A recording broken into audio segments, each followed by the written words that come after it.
In today's video, I'm going to teach you how to align text in Google Docs. Text alignment controls how your words sit on the page, starting from the left margin, centered in the middle, pushed to the right, or stretched so both sides line up neatly. Getting this right makes your document easier to read and more professional. First, open Google Docs and load the document you want to edit.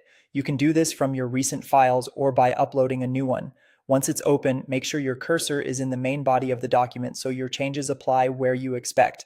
Next, select the text you want to align. You can click and drag to highlight specific paragraphs or press Ctrl plus A on Windows or Command plus A on a Mac to select everything at once.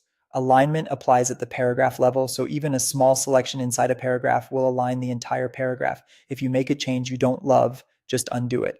Now, look at the toolbar at the top for the alignment icons. You'll see options for left align, which is the default and lines text up with the left margin. Center align places your text in the middle, great for headings. Right align pushes text to the right margin.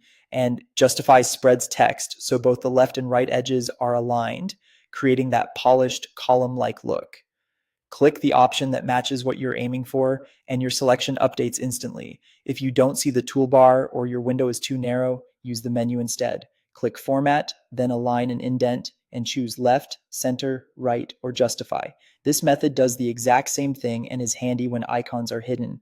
For speed, there are useful keyboard shortcuts. Left Align is Ctrl plus Shift plus L. Center is Ctrl plus Shift plus E. Right is Ctrl plus Shift plus R. And Justify is Ctrl plus Shift plus J. On a Mac, use Command instead of Control. A quick tip on when to use each style. Left alignment is ideal for essays and most formal documents.